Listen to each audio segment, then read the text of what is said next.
Breaking आणि धक्कादायक। एकनाथ शिंदेंचं मुख्यमंत्रीपद बेकायदेशीर, मुख्य नेतेपद देखील बेकायदेशीर। सुप्रीम कोर्टात कपिल सिब्बल यांच्या आजच्या युक्तिवादातलं हे खळबळजनक वक्तव्य।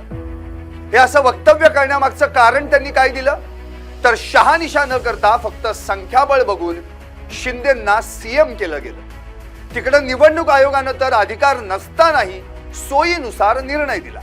यावर तुम्ही मांडलेल्या संघटनात्मक गोष्टी बरोबर वाटतायत असं कोर्टानं म्हटलं आणि तिकडे शिंदे गटाचं टेन्शन वाढलं। उद्या पुन्हा सुनावणी, पुन्हा युक्तिवाद।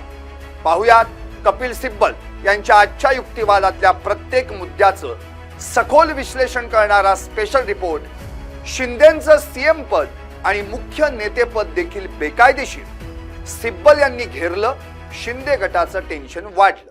नमस्कार, मी संदीप आणि तुम्ही पाहताय LS मराठी।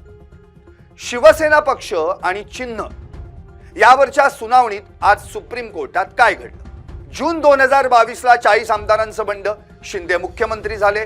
2023 ला निवडणूक आयोगानं पक्ष आणि चिन्ह दोन्ही शिंदे गटाला देऊन टाकलं आणि मग हे प्रकरण सुप्रीम कोर्टात गेलं। सरन्यायाधीश सूर्यकांत यांच्या खंडपीठापुढे अंतिम सुनावणी सुरू झाली आणि ठाकरे गटाची बाजू मांडण्यासाठी युक्तिवादाला पुन्हा एकदा उभे राहिले कपिल सिब्बल। सिब्बल यांनी थेट 3 ठिकाणी वार केले। शिंदेंचं मुख्यमंत्रीपद बेकायदेशीर, निवडणूक आयोग चुकला आणि पक्षाची रचना लोकशाहीला धरूनच। पहिला वार, शिंदेंचं मुख्यमंत्रीपद बेकायदेशीर। शहानिशा न करता फक्त आमदारांच्या संख्येवर त्यांना सीएम पद दिलं गेलं। कोणत्याही संघटनेची माहिती तपासली गेलीच नाही। दुसरा वार, निवडणूक आयोग चुकला, आयोगानं सोयीनुसार निर्णय दिला। पक्षात फूट नव्हती, विधिमंडळात होती, आयोगाला हा निर्णय देण्याचा अधिकारच नव्हता। तिसरा वार, पक्षाची रचना लोकशाहीला धरून।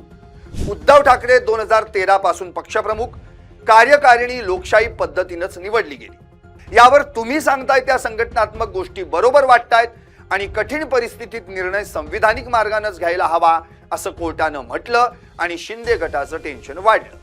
त्यानंतर सिब्बल यांनी आपल्या युक्तिवादात असे काही मुद्दे मांडले की तिकडे शिंदे गटाचे धाबे दणाणले। पहिला मुद्दा, शिवसेना पक्ष रचना। आमची राष्ट्रीय कार्यकारिणी लोकशाही मार्गाने निवडली गेली। 13 नेते, त्यात 9 निवडून दिले गेले तर 4 जणांची नियुक्ती करण्यात आली। 33 उपनेते, त्यात 21 निवडून दिले गेले तर 12 जणांची नियुक्ती करण्यात आली। उद्धव ठाकरे 2013 पासून लोकशाही पद्धतीने पक्षप्रमुख आहेत। पक्षप्रमुखाला कार्यकारिणी बरखास्त करण्याचा अधिकार आहे। 1999च्या घटनेत पक्षप्रमुख हे पदच नव्हतं, मग शिंदे स्वतःला मुख्य नेता कसे काय म्हणवतात? दुसरा मुद्दा, निवडणूक आयोगावर आरोप। निवडणूक आयोगानं कागदपत्र पाहिलीच नाहीत। आम्ही सादर केलेल्या कागदपत्रांची आमच्याकडे पोचपावती आहे। शिवसेना प्रमुख पद कधीच गोठवलं गेलंय। आज त्याला 13 वर्षे झाली तरी आयोगाला माहिती नव्हतं का? आम्ही 23 जानेवारीला आयोगाला संघटनात्मक माहिती दिली होती। 2018 मधील घटना बदल देखील आयोगाला कळवला होता, मात्र आयोगानं घटनेच्या बदलाबाबत विचारलंच नाही। आयोग परिशिष्ट 15चा वाद सांगतोय, पण मुळात तो वादच नाही। आयोगानं आधी निर्णय ठरवला, मग कागदपत्र मागवली, म्हणजे कुणाचा तरी राजकीय दबाव होता असं म्हणावं काय? तिसरा मुद्दा, नेमकी फूट कुठं पडली? फूट विधिमंडळात पडली, पक्षात नाही। फूट म्हणजे नक्की काय? विधिमंडळाची फूट संघटनेत गेली का? 21 जून 2022 ला फक्त विधिमंडळात फूट पडली होती, त्या दिवशी पक्ष मजबूतच होता। आज पुन्हा एकदा सिब्बल यांनी आपल्या युक्तिवादादरम्यान निवडणूक आयोगाला आरोपीच्या पिंजऱ्यात उभं केलं आणि आयोग कुठं कुठं चुकला हे दाखवून दिलं। आम्ही सादर केलेल्या 2018च्या दस्तऐवजावर निवडणूक आयोगाचा शिक्का आहे। तो तर बनावट नाही ना। आयोगानं अधिकाराबाहेर जाऊन चिन्ह दिलं। 19 लाख प्रतिज्ञापत्र आमची होती आणि समोरच्यांची किती तर अवघी 4 लाख। फुटीला मान्यता दिली म्हणून शिंदे सीएम झाले आणि म्हणून ही लोकशाहीची थट्टा असं खेदानं म्हणावं लागेल। आणि एकदा का कोणी सीएम झालं की लोक आपोआप त्या पदाच्या मागे जातात, त्यामुळे हे संख्याबळ काही खरं नाही। आता जाता जाता या युक्तिवादावर संजय राऊत काय म्हणाले तेही सांगतो। आमच्यासाठी 21 जून 2022 हा दिवस महत्वाचा, कारण त्या दिवशी फक्त विधिमंडळ पक्षात फूट पडली, पण आमचा राजकीय पक्ष मजबूत होता।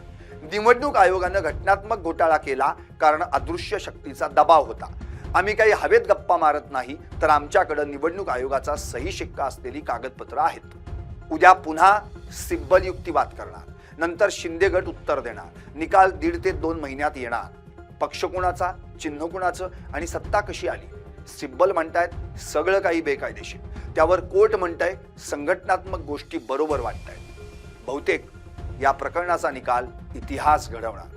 आता प्रश्न तुम्हाला, शिंदेंचं सीएम पद बेकायदेशीर आहे का? तुम्हाला काय वाटतं? व्हा व्यक्त आणि पाहत रहा LS मराठी फक्त.